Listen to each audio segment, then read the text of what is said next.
오신 대한명리학협회 대표 유심 스님입니다. 반갑습니다. 제가 명리학에 입문한 지가 한 30년 됐는데요. 아직도 명리학을 연구하고 있습니다.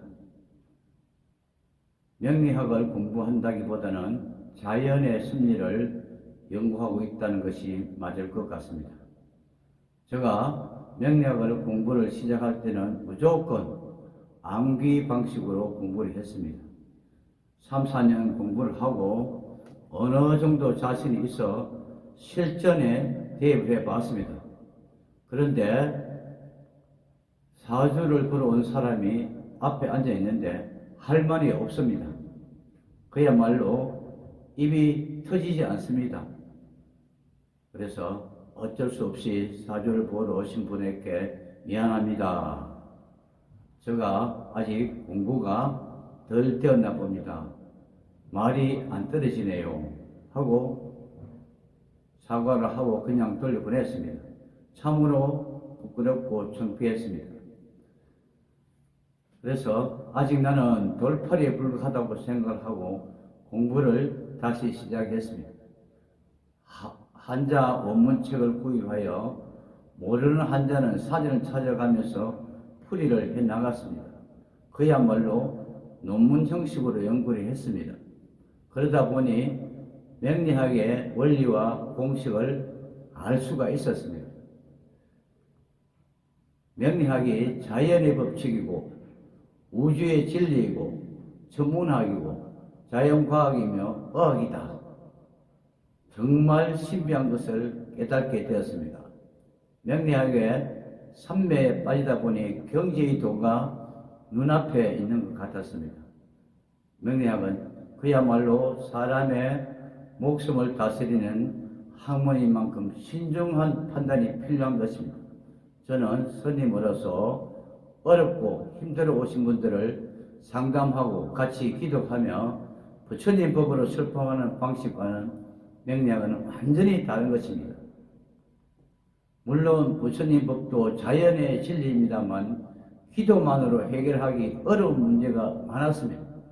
사업에 실패했다, 시험에 낙방했다, 이혼했다, 사고가 났다, 이런 것들이 우연히가 아니라 사주팔자 운명과 연관이 있다는 것을 알게 되었습니다. 주어진 사주팔자는 바꿀 수 없습니다. 그러나 운명은 피해가거나 바꿀 수가 있습니다. 그런데 우리가 다가오는 운명이 좋은 운명인지 나쁜 운명인지를 알기란 그렇게 쉬운 것은 아닙니다. 그러기에 사주팔자를 정확하게 감정할 수가 있어야 합니다. 단순하게 오행이 많고 적고 있고 없고 목이 많고 화가 없으니 붉은 옷을 입으세요. 수가 없으니 물이 있는 곳에 가서 사세요. 많이들 들어본 말입니다. 사주팔자에 화가 없어도 화가 필요 없고 수가 필요 없는 사주가 분명히 있습니다. 화가 없는 사주팔자에 화운이 오면 사고가 납니다. 그것이 바로 격국과 용신입니다. 10년 공부 격국용신을 모르면 도로 앞이 타버리라고 합니다. 제가 명리학에 입문한 지 30년이 되었지만 격국용신이 아직도 헷갈릴 때가 많습니다. 이럴 때는 사주를 보는 사람에게 지나온 과거를 물어본 뒤에 결론을 내려줍니다. 우리가 운전을 할 때 길을 모르면 내비게이션을 찍고 길을 가면 쉽습니다. 자, 지금부터 명리학의 내비게이션으로 사주팔자 운명을 알아보도록 하겠습니다. 일반 저희 소개는 간단하게 마치고 명리학 강의 시작하겠습니다. 오늘 강의는 음양오행입니다.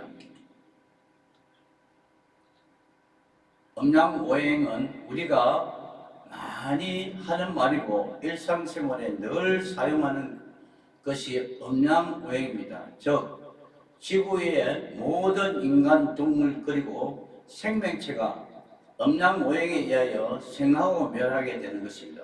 모든 생명체가 음양오행에 의하여 생존하고 있습니다.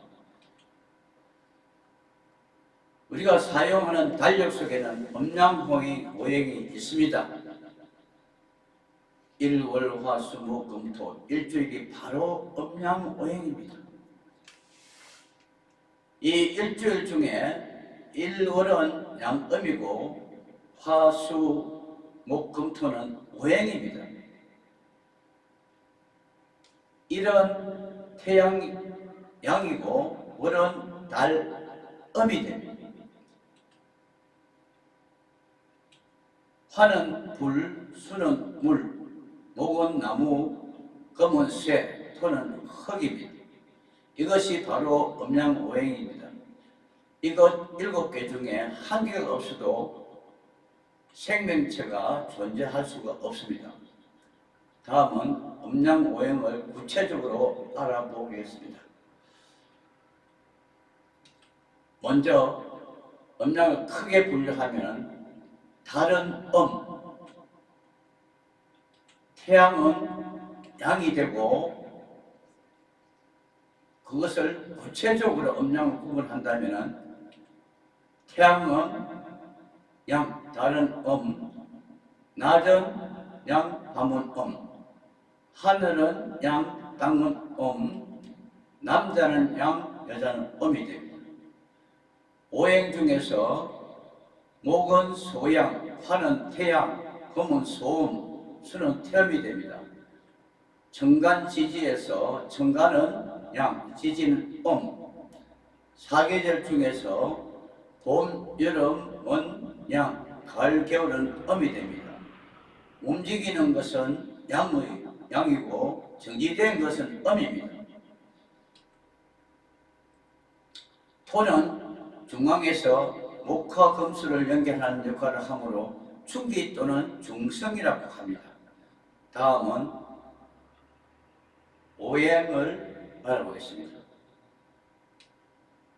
오행은 목화, 토, 금수 5가지가 행한다 하여 움직인다 하여 오행이랍니다. 오행을 구분하여 설명하면은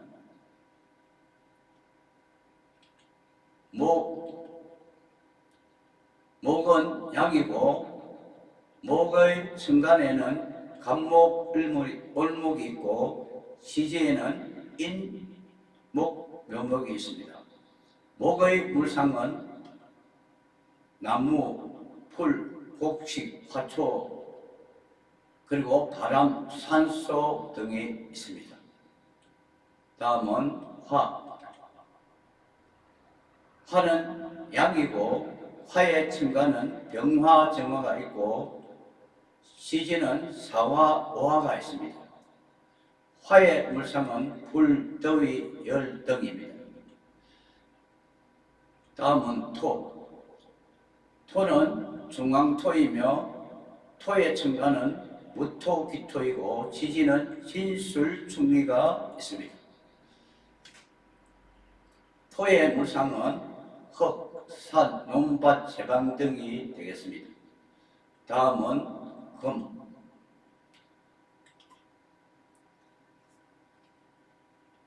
금은 음으로서 금의 층간은 경금, 신금이 있고 지지는 신금, 유금이 있습니다. 금의 물상은 쇠, 화이, 돌입니다. 마지막으로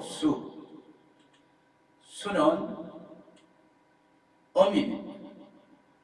수의 층간은 임수, 개수가 있고 지지는 해수, 자수가 있습니다. 수의 물상은 물, 빗물, 강물, 우리가 먹는 물도 수에 속합니다. 다음은 오행과 사상체질에 대해서 설명해 드리겠습니다. 먼저 목은 소양입니다. 목의 계절은 음력 1월, 2월, 3월입니다. 1월, 2월, 3월 봄이라고 목의 계절을 합니다.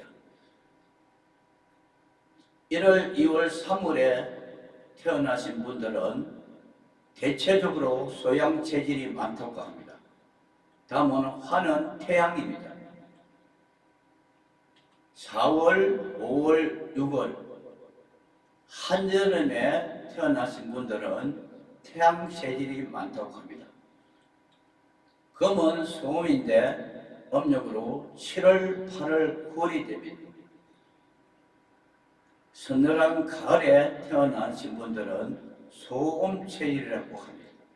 다음은 수는 태음입니다. 음력 10월, 11월, 12월 한겨울에 태어나신 분들은 태음 체질이 많다고 합니다. 그러면 토는 중성 체질로 음력 7월이 순수한 토의 계절이므로 이때 태어나신 분들은 중성 체질이라고 합니다. 자, 오늘은 음양-오행에 대해서 강의를 했습니다. 강의 마치겠습니다. 감사합니다.